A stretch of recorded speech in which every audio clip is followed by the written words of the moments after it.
Hi, hello, traders and investors. So today, 041-2024. So தேர்ஸ்டேக்கான pre market video பார்த்துருவோம் சரிங்களா. Okay, so எப்பொழுதுமே நம்மளோட ப்ரீ மார்க்கெட் வீடியோவில் குளோபல் மார்க்கெட் எப்படி இருக்குது அப்படிங்கிறத ஃபஸ்ட் அண்டர்ஸ்டாண்ட் பண்ணிக்குவோம். நெக்ஸ்ட்டு இன்றைக்கான ஈவெண்ட்ஸ் அண்ட் நியூஸ், ஸோ அப்புறம் இன்றைக்கான டெக்னிக்கல் லெவல்ஸ் என்ன ஸோ அப்படிங்கிறத ஜஸ்ட் நம்ம வாட்ச் பண்ணிடுவோம்.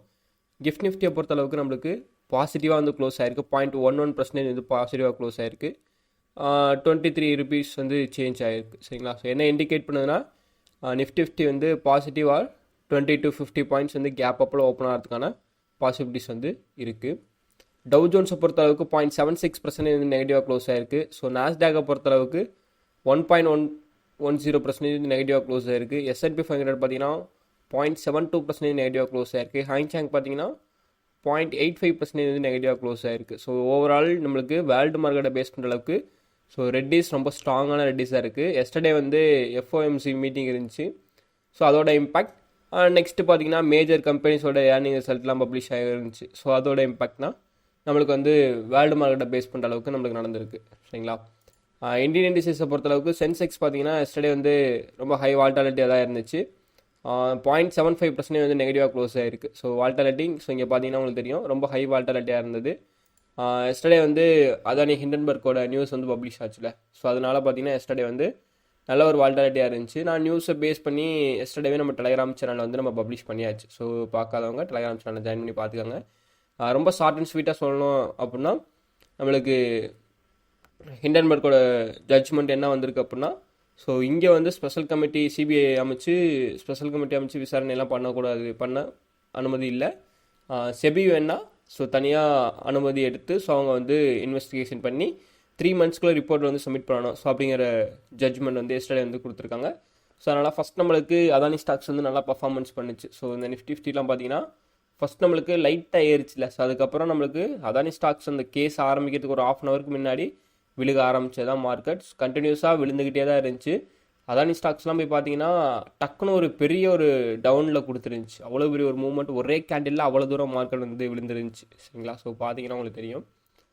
நிஃப்டி பேங்க்கை பொறுத்தளவுக்கு நம்மளுக்கு நெகட்டிவாக தான் க்ளோஸ் ஆயிருக்கு. ஸோ 0.12% நெகட்டிவாக தான் க்ளோஸ் ஆயிருச்சு சரிங்களா.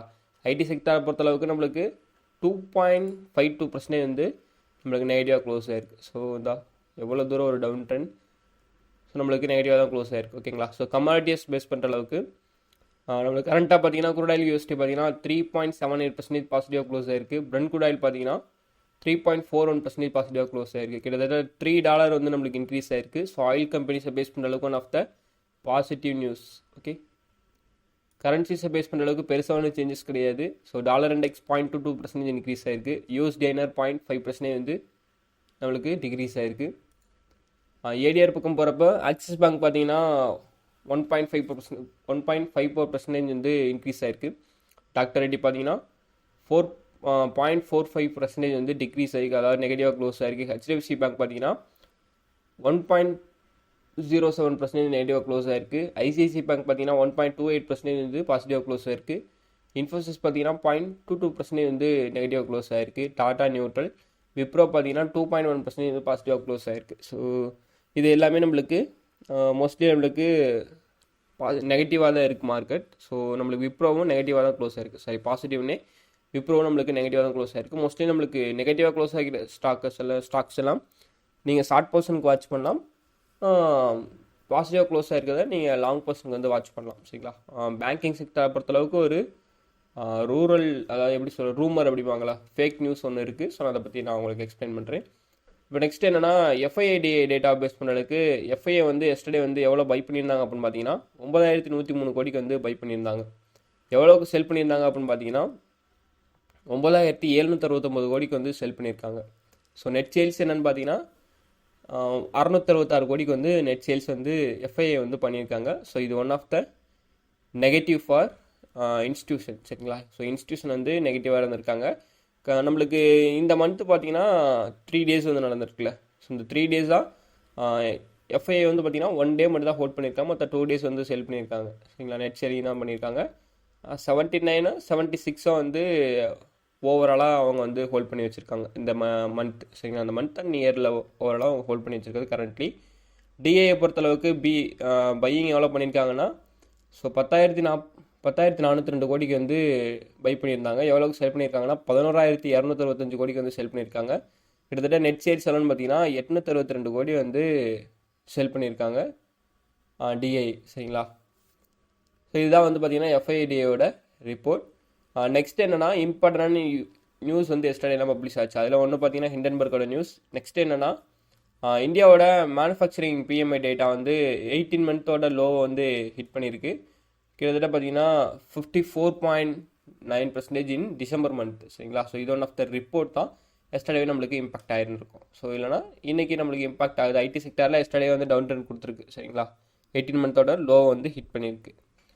அனதர் நியூஸ் என்ன அப்படின்னு பார்த்தீங்கன்னா பஜாஜ் ஆட்டோ போர்டு வந்து பைபேக்ஸ் அவங்களோட ஷேரை வந்து பைபேக் வந்து பண்ணுறதுக்கான மீட்டிங் வந்து நடத்தியிருக்காங்க. ஓகே, ஸோ அந்த மீட்டிங் நடந்ததுக்கப்புறம் ஜான்வரி மந்த் பார்த்தீங்கன்னா 8%, அதாவது 5% அவங்களோட ஸ்டாக் வந்து இன்க்ரீஸ் ஆகிருக்கு. ஜான்வரி 8 பார்த்தீங்கன்னா அவங்க வந்து பைபேக் பண்ணுறதா வந்து மீட்டிங்கில் வந்து அனௌன்ஸ்மெண்ட் கொடுத்துருக்காங்க. சரிங்களா? ஸோ இது one of the positive for Bajaj Auto. Next என்னன்னா இந்த யூனியன் பட்ஜெட் வந்து 2024 வருதுடா. ஸோ இதில் வந்து பேங்க்கை வந்து ப்ரைவேடைசேஷனை வந்து மாற்றுறதுக்காண்டி பிளான் வந்து போட்டிருக்காங்க. ஓகே, ஸோ அதாவது ஜென்ரல் எலெக்ஷனுக்கு முன்னாடியே இது வந்து நடக்கும் அப்படிங்கிறது தான் சில பேரோட எக்ஸ்பெக்டேஷன். ஸோ அப்போ ப்ரைவேடைசேஷனாக பேங்க்கை வந்து ப்ரைவேடைசேஷனாக மாற்றினோம்னா so one of the opportunity for rate of இன்ட்ரெஸ்ட்லாம் இன்க்ரீஸ் ஆக சான்சஸ் இருக்குது. ஸோ பேங்க்கில் நிறையா ஸ்கேம் நடக்க சான்சஸ் இருக்குது. கவர்மெண்ட்டாக இருந்தாலும் ஸ்கேம் நடக்கும், பட் ப்ரைவேடைசேஷன் ஆனால் இன்னும் கொஞ்சம் கூடுவதற்கான பாசிபிலிட்டிஸ் இருக்குது. ஸோ அதனால் பேங்கிங் செக்டர் ஸ்டாக்ஸ் வந்து விழுகிறதுக்கான சான்சஸ் இருக்குது. ஸோ அந்த நியூஸ் உண்மையானால். சரிங்களா? ஸோ அது வந்து பார்ப்போம் நடக்குதா என்னன்னு. ஒரு 3 இம்பார்ட்டன்ட் நியூஸ் தான் நம்ம கவர் பண்ணியாச்சு. இன்றைக்கான ஈவெண்ட்ஸை பேஸ் பண்ண அளவுக்கு இம்பார்ட்டண்டான ஈவெண்ட்ஸ் என்ன ஸோ அப்படிங்கிறத செக் பண்ணிடுவோம். 3 இம்பார்ட்டன்ட் ஈவெண்ட்ஸ். ஆல்ரெடி ஒன்று எஃப்ஓஎம்சி மீட்டிங் முடிஞ்சு. நம்மளுக்கு 1.25 பார்த்தீங்கன்னா இன்ஃப்ளேஷன் ரேட், ஃப்ரான்ஸோட இன்ஃப்ளேஷன் ரேட் வந்து வருது டிசம்பர் மந்த்துக்கானது. நெக்ஸ்ட்டு பார்த்தீங்கன்னா ஈவினிங் 6:30 பார்த்தீங்கன்னா நம்மளுக்கு ஜெர்மனியோட இன்ஃப்ளேஷன் ரேட் இருக்குது. ஸோ இது 2 தான் இன்றைக்கான இம்பார்ட்டண்டான events. So next bank Nifty, fin Nifty and நிஃப்டிக்கான மேஜர் சப்போர்ட் அண்ட் ரெசிஸ்டன்ஸ் என்ன, ஸோ இன்றைக்கான வியூ எங்கிட்டு இருக்குது அப்படிங்கிறது, டெக்னிக்கல் லெவல்ஸ் என்ன சொல்லுது அப்படிங்கிறத ஜஸ்ட் நம்ம செக் பண்ணிடுவோம். Nifty 50 index so 1 day time ஃப்ரேமில் இருக்குது. நம்ம ஆல்ரெடி உங்களுக்கு ரிமைண்ட் பண்ணிட்டு வந்தது என்னென்னா நம்மளோட நெக்ஸ்ட்டு சப்போர்ட் அப்படின்னு பார்த்தீங்கன்னா ரொம்ப ஸ்ட்ராங்கான சப்போர்ட் 21,489 அப்படின்னோம். ஸோ இன்னும் நம்மளுக்கு அந்த லெவலை வந்து ரீச் பண்ணவே இல்லை. லாங் டேர்மை பொறுத்தளவுக்கு மார்க்கெட் இந்த லெவலை பிரேக் பண்ணால் நான் இந்த லெவல் வரும் அப்படிங்கிறத உங்களுக்கு கன்ஃபர்மேஷன் வந்து கொடுத்துருக்கேன். சரிங்களா? அந்த லெவல் பிரேக் பண்ணிச்சுன்னா ஒன்று ட்ரெண்டில் வந்து சப்போர்ட் எடுக்கணும், இல்லைனா 21,100 வரையும் மார்க்கெட் வந்து நிஃப்டி 50 இண்டெக்ஸ் விழுகிறதுக்கான பாசிபிலிட்டிஸ் இருக்குது. ஸோ அப்படின்னு சொல்லியிருக்கோம். சரிங்களா? கிட்டத்தட்ட நம்மளுக்கு 21. ஸோ இப்போ இருக்கிறதே நம்மளுக்கு ஒரு பாசிட்டிவில் வந்து ஸ்ட்ராங்காக இருக்குது மார்க்கெட், பாசிட்டிவில் போகிறதுக்கான சான்சஸ். ஸோ ஜஸ்ட் ஒரு ரீட்ரேஸ்மெண்ட்டை தான் நம்ம வந்து கன்சிடர் பண்ணுறோம்.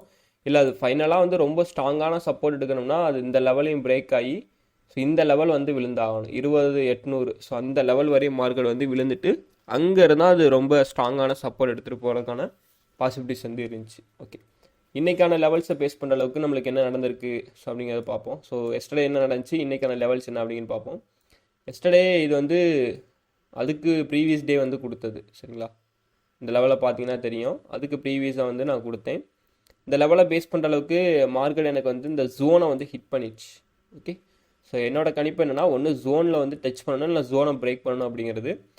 இன்றைக்கி வந்து மார்க்கெட் வந்து ஒரு கேப் அப்பு அப்படிங்கிறது எக்ஸ்பெக்ட் பண்ணியிருக்கோம். சரிங்களா? கேப் அப் அப்படின்னு நான் எக்ஸ்பெக்ட் பண்ணனால ஸோ எனக்கு ஒரு இவ்வளோ தூரம் கேப் அப்பில் விழுகுதுன்னா ஒன்று ஃபஸ்ட்டு வந்து இதை வந்து எனக்கு சப்போர்ட்டாக எடுக்கும். சரிங்களா? இதை சப்போர்ட்டாக எடுக்கலை அப்படின்னா அகெயின் வந்து இந்த லெவலை டச் பண்ணி எனக்கு சப்போர்ட்டாக எடுக்கிறதுக்கான பாசிபிலிட்டிஸ் வந்து இருக்குது நிஃப்டி 50 இண்டெக்ஸை பேஸ் பண்ணுற அளவுக்கு. சரிங்களா? ஒன்ஸ் எனக்கு இந்த லெவலை பிரேக் பண்ணுதுன்னா என்னோட அகெயின் நெக்ஸ்ட்டு சப்போர்ட் பார்த்தீங்கன்னா இங்கே இருக்குது. இது one of the small support. But இந்த ட்ரெண்டையும் இந்த லெவலை 21,357 பிரேக் பண்ணிச்சுன்னா இதுதான் என்னோட ஃபைனல் சப்போர்ட்டாக வந்து நான் இன்றைக்கி வந்து ஃபிக்ஸ் பண்ணியிருக்கேன். அதுக்கு மேலே மார்க்கெட் மூவ் கொடுச்சுன்னா நம்ம சேஞ்ச் பண்ணிக்கலாம். அது ஒன்றும் பெரிய விஷயமே கிடையாது. நம்ம பார்த்து லெவல்ஸ் வந்து மார்க் பண்ணுறதானே, ஸோ சேஞ்ச் பண்ணிக்கலாம். ஓகே, ஸோ நம்மளுக்கு இங்கேருந்து அது சப்போர்ட் எடுக்குது அப்படின்னா ஃபர்தராக வந்து அப் ட்ரெண்ட் போகிறதுக்கான பாசிபிலிட்டிஸ் நம்மளுக்கு அதிகமாக இருக்குது.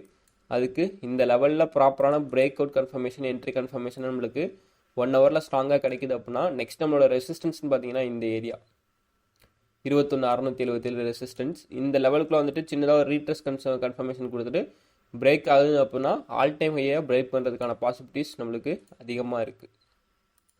ஓகே, ஸோ அப்போ நம்ம இதையும் நம்ம நல்லா அக்யூரேட்டாக வாட்ச் பண்ணணும். இன்ட்ராடே லெவல்ஸ் ஃபர்தராக நம்ம எப்பொழுதும் போல் டெலகிராமில் வந்து பப்ளிஷ் பண்ணிடுவோம். நெக்ஸ்ட்டு பேங்க் நிஃப்டியை பொறுத்தளவுக்கு ஸோ இன்றைக்கி வந்து நிஃப்டியோட எக்ஸ்பைரி டே. ஸோ நான் முன்னாடியே மென்ஷன் பண்ண மறந்துட்டேன். ஸோ சேஃபாக வந்து ட்ரேட் பண்ணுங்கள். ப்ரீமியம் வேல்யூ டிகே அதிகமாக இருந்துச்சுன்னா தயவுசெய்து வெளியே வந்துருங்க. ஏன்னா ஆப்ஷன் பையிங்கில் நீங்கள் இருக்கக்கூடிய ப்ராஃபிட் வந்து உங்களோட கேபிட்டலை மிஞ்சின ப்ராஃபிட், சரிங்களா? சம்டைம்ஸ் கேபிட்டல் டபுள் ஆகிறது கூட பாசிபிலிட்டிஸ் இருக்கும் டேயில். சம்டைம்ஸ் உங்களோட கேபிட்டலை ஃபுல்லாக லூஸ் பண்ணுறதுக்கான பாசிபிலிட்டிஸ் கூட இருக்கும் நம்ம எஸ்எல் போடாமல் விட்டோம்னா. ஸோ அதனால் எப்போதுமே சேஃபாக இருக்கணும். நம்மளுக்குன்னு ஒரு ரிஸ்க் வச்சுக்கணும், நம்மளுக்குன்னு ஒரு ரிவார்டும் வச்சுக்கணும். ஸோ இவ்வளோ வந்தால் ரிஸ்க், இவ்வளோ வந்தால் ரிவார்டு. ஸோ அதை பேஸ் பண்ணி வெளியே வந்துக்கிட்டே இருக்கணும். உள்ளே உட்காந்துக்கிட்டே இருந்தோம்னா நம்மளுக்கு இந்த டைம் வேல்யூ டிகே ஆக ஆக நம்மளுக்கு லாஸஸும் வந்து இன்க்ரீஸ் ஆகிறதுக்கான பாசிபிலிட்டிஸ் இருக்குது, சரிங்களா? எஸ்டர்டே வந்து பேங்க் நிஃப்டியை பொறுத்தளவுக்கு நான் போட்ட ட்ரெண்டை வந்து பிரேக் பண்ணியிருக்கு, சரிங்களா?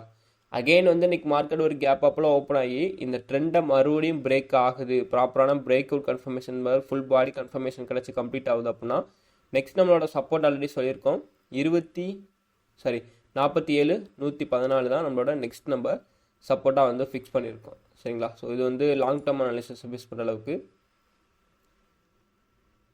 ஸோ ஷார்ட் டேர்ம் அனாலிசிஸை பேஸ் பண்ணுற அளவுக்கு நம்மளுக்கு ஆல்ரெடி மார்க்கெட் வந்து ஃபர்தராக சப்போர்ட் வந்து சொன்னேன். 47,417 வந்து சப்போர்ட் சொன்னேன். எனக்கு அதை வந்து ரீச் பண்ணவே இல்லை. அகெயின் வந்து இப்போ எனக்கு இந்த சப்போர்ட்டை ரீச் பண்ணிவிட்டு அப் ட்ரெண்ட் போகிறதுக்கான சான்சஸ் இருக்குது.